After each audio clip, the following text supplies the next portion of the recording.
welcome to our show Health and Wellness, Myths versus Facts. I'm Gargi Rawat. Nutrition is a critical part of health and development. Nutrition helps us to maintain a healthy immune system. Eating a nutritional diet also helps improve our physical and mental health, as healthy eating allows us to have more energy and be active. Now, nutrition also helps us prevent and better manage various metabolic disorders. If you have type 2 diabetes, making the right food choices can help you maintain a healthy weight, control blood sugar, and protect your heart as well. So faced with so many food choices, it's easy to get confused about what you can and can't eat. Even people who've been managing diabetes for a while have questions about the types of diet and the amount of carbohydrates that they should consume. To clear all these other questions and myths surrounding nutrition, we have with us an expert panel to give us the true facts about nutrition in diabetes. We're joined by Dr. M. Manju Bhargavi, endocrinology consultant, Dr. Ramesh Hospitals, Director, Dr. Bhargavi's Diabetes Center, Vijayawada. We're joined by Dr. Fatima Chehwala, consultant physician, Royal Care Medical Center, Indore. Thank you so much, doctors, for taking a time out and joining us on this program. And Dr. Manju Bhargavi, I'd like to start with you. When you eat or drink foods that have carbohydrates, also known as carbs, your body breaks those carbs down into glucose, which then raises the level of glucose in our blood. So how many carbs per meal is it right for people with diabetes? Yes, thank you for the question. Well, there is no one size fits all. So my answer is like everyone is different because everyone's body is different. So the amount you can eat and stay in your target blood sugar range depends on your age, weight, and also the physical activity level and other factors also. So on average, people with diabetes should aim to get about half of their calories from carbs.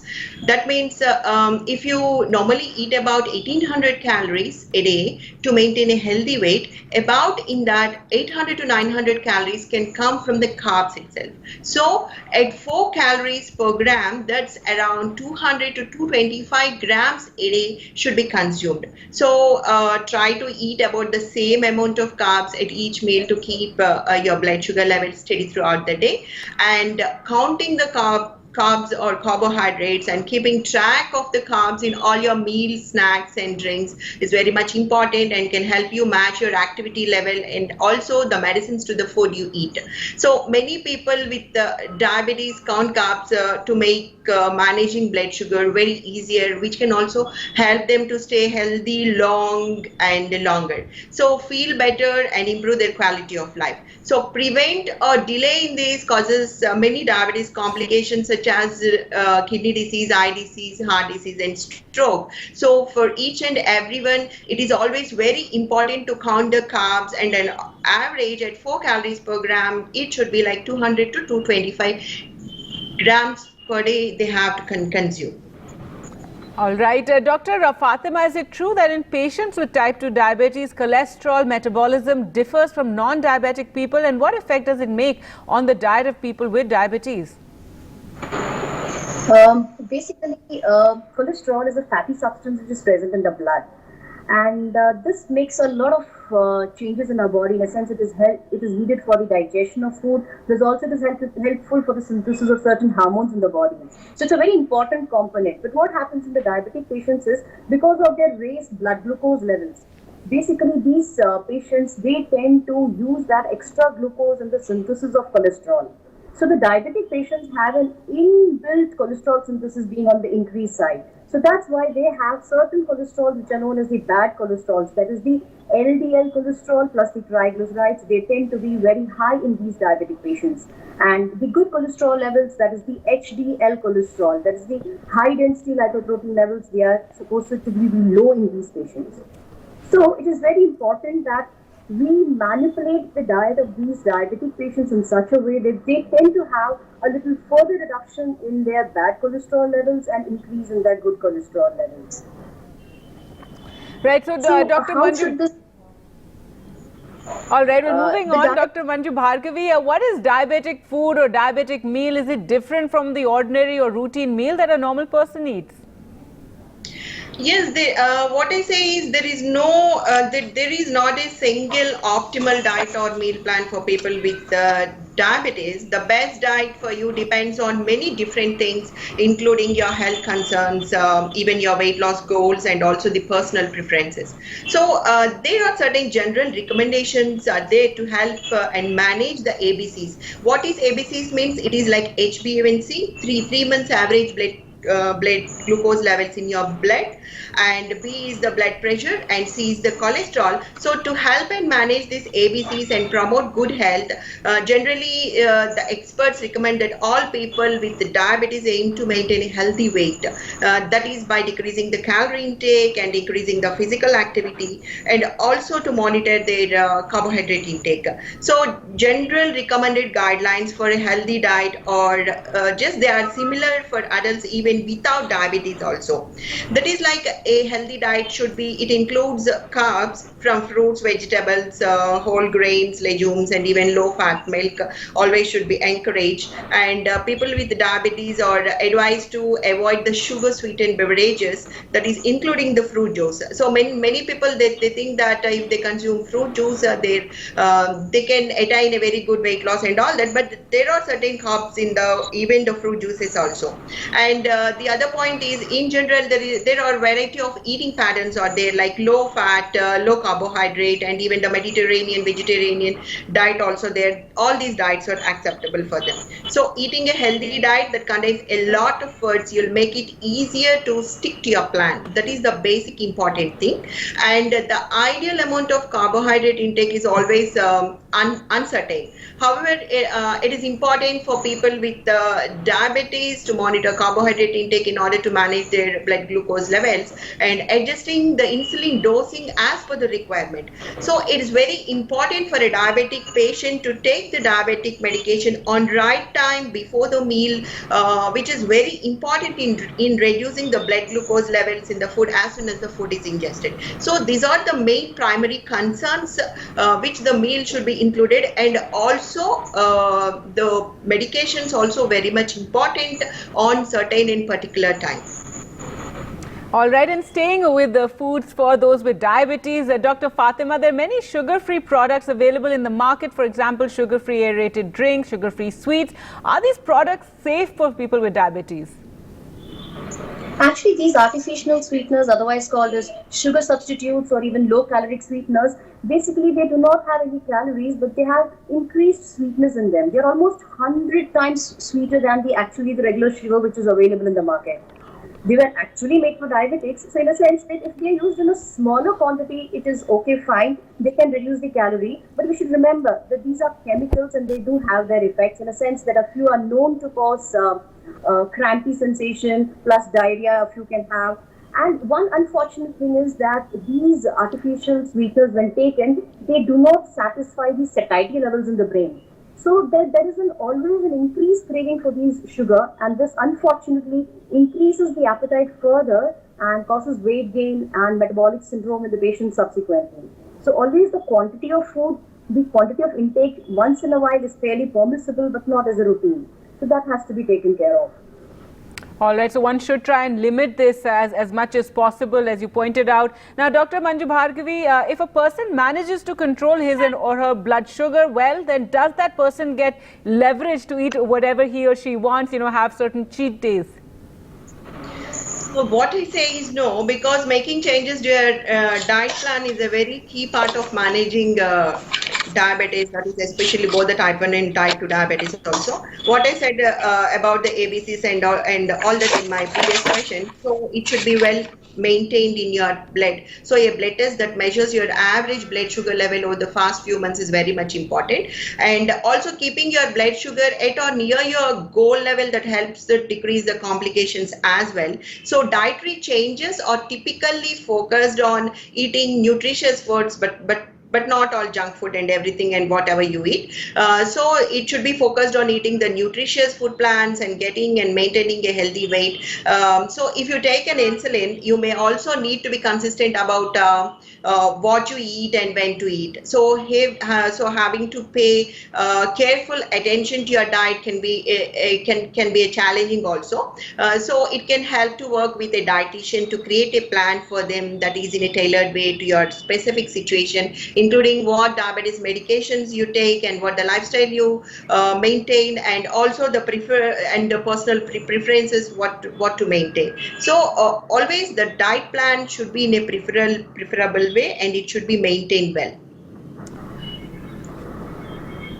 Right. Dr. Fatima, what is the best milk for people with diabetes? Is it true that milk substitutes are better choice than dairy milk, and also are alternative milk healthier than dairy milk for people who are suffering from diabetes? We may not be a kid anymore, but still milk is a good choice as far as a health drink is concerned. To choose the best milk would be a better option to cut down the number of carbohydrates. So it's very important to choose which type of milk we need to have. The fortunate thing about the fortified milk is they are maintaining their calcium as well as the protein levels. So the choices of milk has increased of late. Now what happens is, for a person to start with, you can shift over to a semi-skimmed milk rather than a whole fat milk. This would bring down the fat content to a great extent. Apart from that, if he's comfortable, then we can shift over to even 1% fat milk or even better skim milks which are available in the market. Now, the best milk, if you have to decide, it depends upon the flavor a person prefers and the daily carbs intake which he's having on a day-to-day basis. So, in that case, because this would be counted among the carbohydrate intake which the person is taking, so they have to be careful. There are certain milks like soy milk and almond milks which are totally zero in their carbohydrate intakes. So in that way, they would be a better preferred option for people who opt for zero carbohydrate in their milk.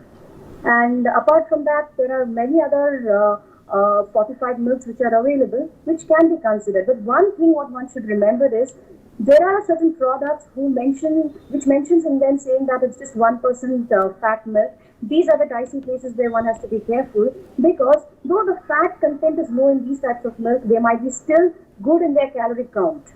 So you should know the nutritional component of the milk product which is being consumed as to what is the exact caloric intake, how much of carbohydrates it provides. So there is a catch there. Just don't go by the word 1% fat milk and be happy that, okay, you've been taking less caloric milk. So one has to be cautious about.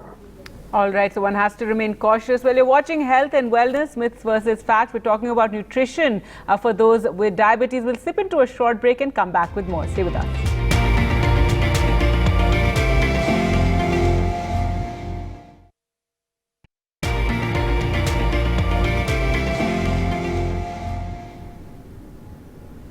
Welcome back. You're watching Health and Wellness, Myths versus Facts, and we're talking about nutrition for those with diabetes. Dr. Manju Bhargavi, simple diet changes can make you manage diabetes in a better way. Sugar is a major culprit in diabetes. So can you control diabetes just by avoiding sugar? Yes, in the past, people with diabetes were told to avoid all the foods with added sugar and all that, but now this is no longer recommended. Although it's important to limit sugar intake, if you take insulin, you should calculate each pre-meal dose based upon the total number of carbohydrates in the food, which includes the sugar content. So products that are sugar-free or fat-free do not necessarily have a reduced number of calories or carbohydrates. So read all the nutrition labels carefully and compare with other similar products to determine which has the best balance of serving size and also the number of calories, carbohydrates, fat and fiber. But some sugar-free foods such as the sugar-free gelatin and sugar-free gums are readily available right now, but they do not have a significant number of calories or carbohydrate and are considered as free foods. So any food that has less than 20 calories and 5 grams of carbohydrate is considered as a free food.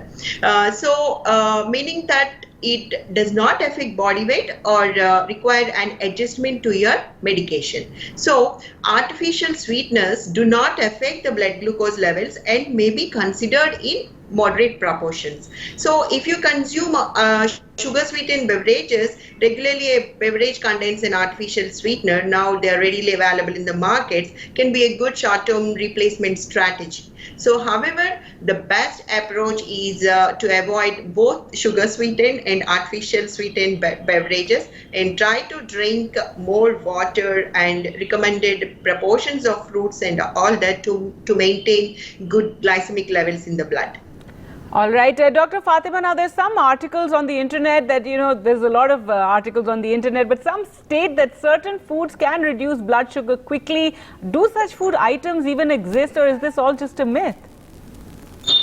Basically, having a raised blood sugar or hyperglycemia, the first thing one can do is to take a shot of fast-acting insulin and drink plenty of water.